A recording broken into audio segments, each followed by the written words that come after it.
चाहती कि मुख्यमंत्री का जो सेहरा है वो उनके सर पर बंधना चाहिए, तो वो तो खैर नहीं बंधा, लेकिन कम से कम कुछ बड़ा मंत्रालय ही उनको मिल जाता। आप देखिए जिस तरह से उनके साथ में ये नाइंसाफ़ी की गई है, जो मंत्रालय उनको बांटे गए हैं, दिए गए हैं, अपने आप में वो कई तरह के सवाल खड़े कर रहे हैं कि क्या यहाँ से अनिल विज की जो ताकत है, क्या वो कम करने का प्रयास किया जाए। उस दिन भी यहाँ पर अनिल विज ये कहते हुए नजर आए थे कि अगली मुलाकात सीएम आवास पर होगी। तो स्थिति साफ है कि भारतीय जनता पार्टी से खुले तौर पर नाखुश यहाँ पर अनिल विज किसी भी वक्त यहाँ पर भारतीय जनता पार्टी से बागी हो सकते हैं, और अगर वो बागी हो जाते हैं तो इसका सीधे तौर पर फायदा कांग्रेस को मिलता हुआ नजर आएगा। आपने देखा जब हर किसी को मुकम्मल जहां नहीं मिलता, किसी को जमीन तो किसी को आसमां नहीं मिलता। ये शेर मौजूदा हालातों को देखते हुए अनिल विज पर सटीक बैठते हैं। अनिल विज जो लगातार गाहे बगाहे मुख्यमंत्री पद को लेकर बड़ी मांग करते हुए नजर आ रहे थे। अनिल विज भारतीय जनता पार्टी पर दबाव बना रहे थे। अनिल विज का लगातार ये कहना था कि मैं 7वीं बार अंबाला कैंट से विधानसभा का चुनाव जीता हूं।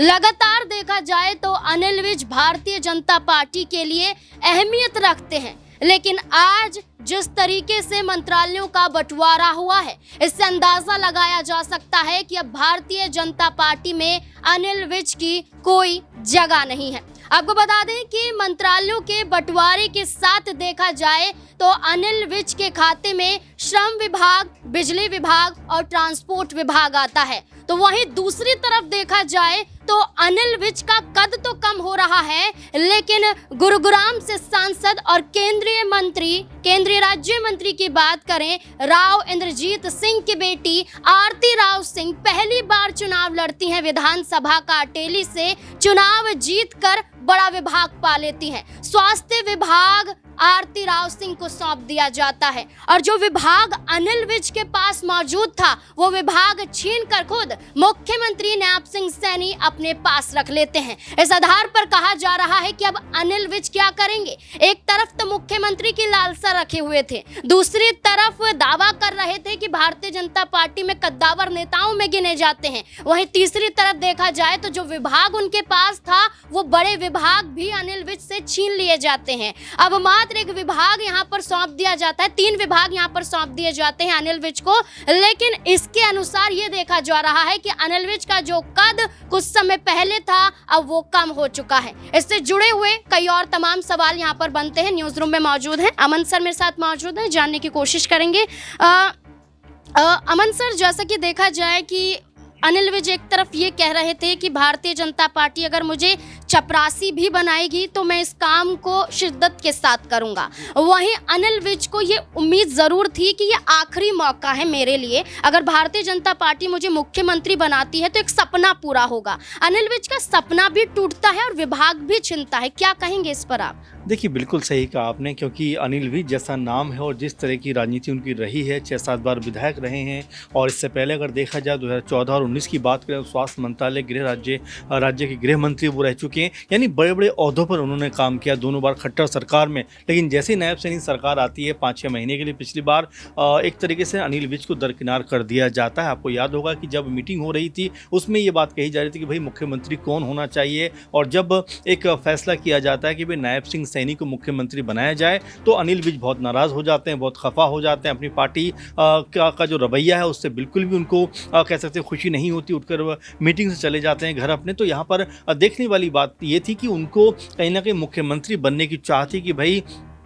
अगर ये मुख्यमंत्री का पद खाली हो रहा है तो इसके लिए अगर कोई सबसे ज़्यादा हकदार है तो वो अनिल विज का नाम सामने आया, लेकिन उनकी तरफ से, लेकिन पार्टी नहीं चाहती थी कि भाई एक कह सकते हैं कि वही पुराने चेहरे पर हम दाव लगाएं। इससे बेहतर होगा कि उनको नया चेहरा लेकर आएँ ताकि हम भविष्य की तरफ देख सकें। इसीलिए आप देखिए कि चाहे हम नायब सिंह सैनी के अगर पॉलिटिकल करियर पर बात करें तो 2014 में पहली बार मुख्य जो विधायक बनते हैं, 19 में सांसद बनते हैं, इसके बाद फिर जब उपचुनाव होता है उसमें फिर विधायक बनते हैं और अब फिर विधायक बनते हैं। यानी कि 3-4-10 सालों के आसपास का उनका करियर है, और इसमें 2 से 3 बार विधायक बने हैं, 1 बार सांसद बने, तो कोई बहुत बड़ा करियर उनका नज़र नहीं आता। इससे हटकर अगर हम अनिल विज की बात करें तो लगातार 6 से 7 बार वो विधायक रह चुके हैं, बड़े बड़े ओहदों पर काम कर चुके हैं। और ऐसे में एक बार पहले भी हमारी बात हो रही थी इस बात को लेकर कि जिस तरह से उनके अंदर चाह थी कि मुख्यमंत्री का जो सेहरा है वो उनके सर पर बंधना चाहिए, तो वो तो खैर नहीं बंधा, लेकिन कम से कम कुछ बड़ा मंत्रालय ही उनको मिल जाता। अब देखिए जिस तरह से उनके साथ में ये नाइंसाफ़ी की गई है, जो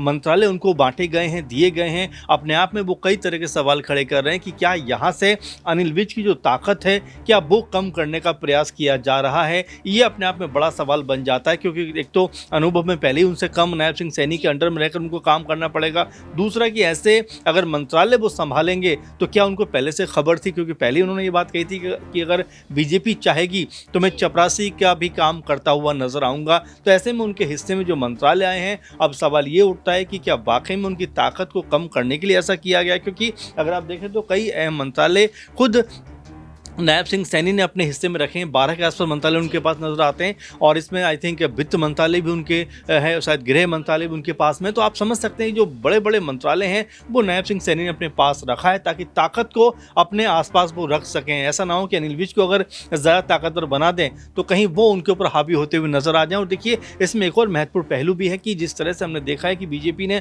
अब अगर 4-5 राज्यों की आप बात करें तो वहाँ पर एक मुख्यमंत्री और 2 उप मुख्यमंत्री की परंपरा उन्होंने चलाई है, लेकिन हरियाणा में ऐसा देखने को नहीं मिला। यानी कि यहाँ पर भी अभी कई तरह के आपस में तिफरके हैं, कई तरह की आपस में तनातनी है, और हो सकता है कि बीजेपी के लिए ये जो तनातनी का माहौल है आने वाले दिनों में संकट पैदा करता हुआ नजर आए। सर एक और सवाल अनिल विज से जुड़ा हुआ नजर आता है। ये कहा जाता है कि राजनीति में आखिरी दौर ही मानिए अनिल विज का, मुख्यमंत्री तो अब लालसा वो रखते हुए नजर नहीं आ सकते हैं, लेकिन विपक्ष की तरफ से कई बड़े ऑफर भी दिए गए थे। दर्शकों के द्वारा ये भी कहा जा रहा है कि आखिरकार अनिल विज सिर्फ बयान देते हैं, फिर पलट जाते हैं और चुप्पी साध लेते हैं। क्या अनिल विज को कोई कदम नहीं उठाना चाहिए था? देखिए जाहिर बात है कि यहाँ पर अभी वक्त है, और ऐसे में देखिए सरकार का बहुत शुरुआती दौर है, अभी मंत्रालय बटे हैं, अभी तो मुख्यमंत्री बने हैं नायब सिंह सैनी दोबारा। ऐसे में अभी ये कह देना कि 5 साल तक ये सब चीज़ बरकरार रहेंगी, ये सारे जो मंत्रालय बांटेंगे ऐसे ही रहेंगे, और क्या ये तालमेल अभी नज़र आता है, क्या पर्दे के पीछे सच कुछ और नहीं नज़र आता? तो तमाम सारे सवाल हैं जो उठकर सामने आ रहे हैं। लेकिन देखिए महत्वपूर्ण बात यह है कि अनिल विज जैसे बड़े नेता को अगर इस तरह की जिम्मेदारी दी जाएगी तो जाहिर बात है कि उनको एक तरीके से उनकी ताकत और पावर जो अब तक नज़र आती थी कि भाई मैं अगर मुख्यमंत्री होता तो हरियाणा की जो सूरत है वो बदलती हुई नज़र आती, मैं मुख्यमंत्री होता तो कुछ ऐसा करता हुआ नज़र आता। और देखिए लगातार उनके मुख से मुख्यमंत्री का शब्द निकलना ये बता रहा था कि उनके कह सकते हैं अंदर खाने में कहीं ना कहीं मुख्यमंत्री बनने की लालसा थी। लेकिन जिस तरह से बीजेपी ने उनके अरमानों को कुचला है, उसके बाद हो सकता है कि वो कोई बड़ा कदम यहाँ पर उठाते हुए नजर आ जाएं, क्योंकि राजनीति में हर एक चीज़ जो होती है वो हमेशा के लिए बरकरार नहीं होती। आपने देखा कि जब बीच में मोदी का परिवार नाम से पूरे बीजेपी के जितने भी लोग थे उन्होंने एक अपने सोशल मीडिया पे लगाया, लेकिन अनिल विज ने उसको भी हटा दिया था। तो ये समझ सकते हैं आप कि उनके अंदर गुस्सा तो है, लेकिन क्या ये सही वक्त होगा गुस्सा निकालने का, या अभी इसका कह सकते हैं इंतजार करेंगे, उसके बाद कोई बड़ा फैसला लेते हुए नजर आएंगे। लेकिन हाँ ये तो मानकर चलिए कि जिस तरह नायब सिंह सैनी ने बड़े मंत्रालयों को अपने पास रखा है, उसका एहसास अनिल विज को जरूर करा दिया कि भाई आपकी अब जो ताकत थी वो ताकत खत्म हो गई है, अब जो मैं चाहूँगा वो होता हुआ नजर आएगा। आप सरकार में हैं, मंत्री हैं, ठीक है, लेकिन आपकी जो अब तक जो कह सकते हैं कि जो आपका दबदबा नजर आता था मैं उसको खत्म करना चाहता हूँ। बिल्कुल, हरियाणा में भारतीय जनता पार्टी ने कई बदलाव किए। भारतीय जनता पार्टी ने किसी भी पार्टी के साथ गठबंधन के तहत चुनाव नहीं लड़ा।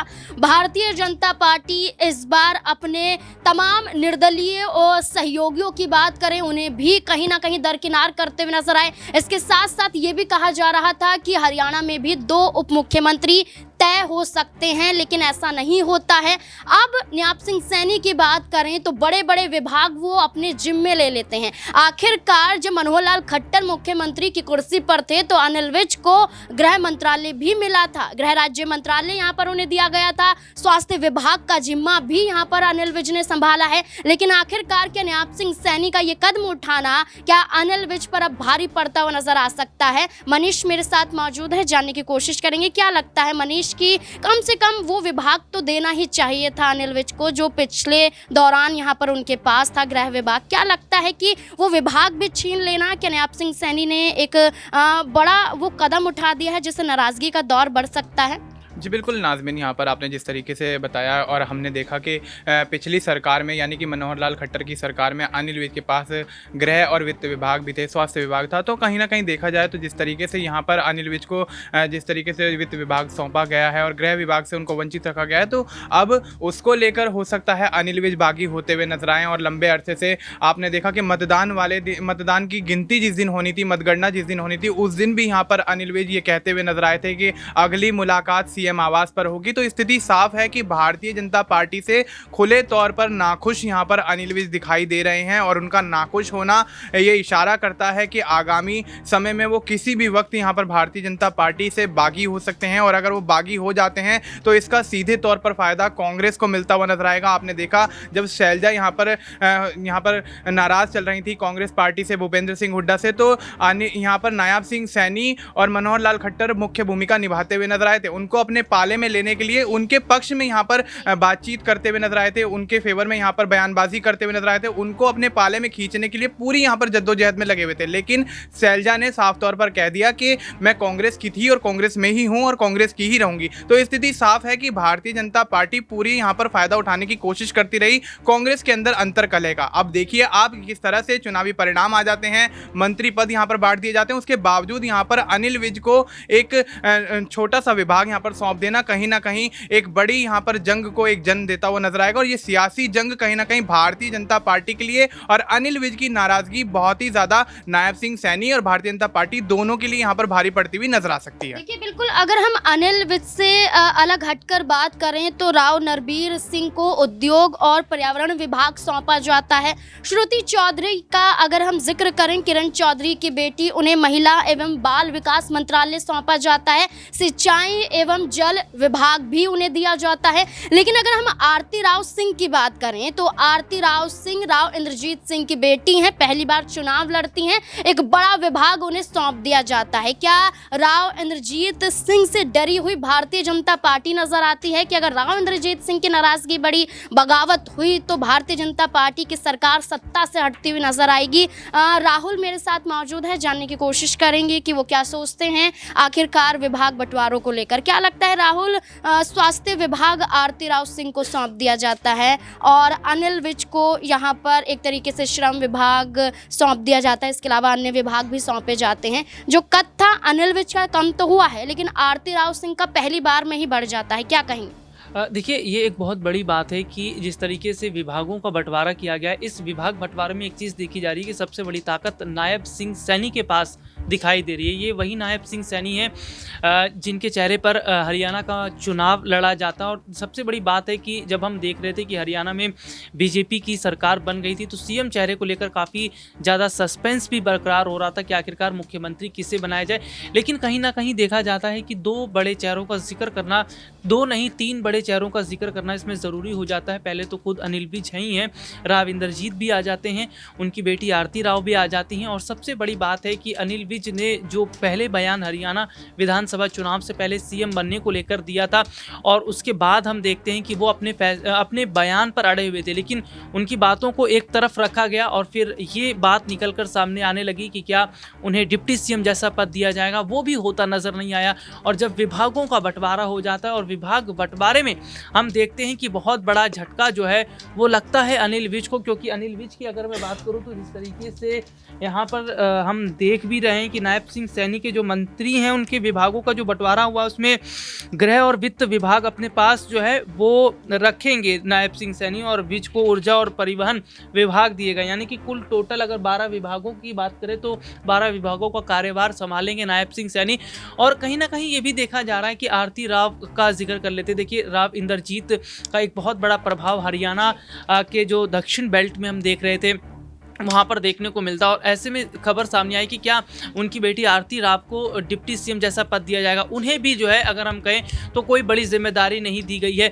तो ये चीज़ें कहीं ना कहीं नज़र आती है कि क्या बहुत पहले से ही ये सब तय किया जा रहा था कि आखिरकार किसको क्या विभाग दिए जाए और किसको कितनी बड़ी ताकत दी जाए, क्योंकि ये देखा जा रहा था कि अगर अनिल विज या और किसी के पास ज़्यादा विभाग दे दिए जाते हैं तो क्या इसका खामियाजा उठाना पड़ेगा। और देखिए, अनिल विज लगातार बड़बोला बयान दे भी रहे थे, जिस तरीके तरीके से पार्टी के खिलाफ वो बात कर रहे थे, ये बात हाईकमान तक पहुंची। उसके बाद देखने को मिलता है कि अनिल विज को एक साइड कर दिया गया।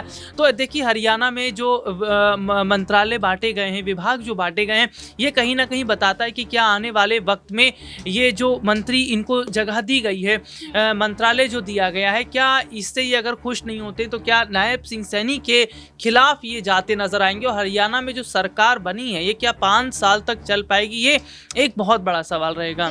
बिल्कुल यहाँ पर यही कहा जा रहा है कि भारतीय जनता पार्टी के तहत हरियाणा में फैसले तो लिए गए हैं, लेकिन क्या इन फैसलों के जरिए भारतीय जनता पार्टी की सरकार सत्ता में टिकी रहेगी या फिर नहीं, ये एक बड़ा सवाल अभी भी यहाँ पर बनकर रह जाता है। अब विभागों के बंटवारों के साथ इस पूरे मुद्दे को लेकर आपकी क्या राय है कि आखिरकार अनिल विज के साथ नाइंसाफी हुई है? क्या लगता है आपको इस पूरे मुद्दे पर? क्या है आपकी राय? कमेंट सेक्शन में ज़रूर बताएं। देखते रहें SPN9 न्यूज़। धन्यवाद।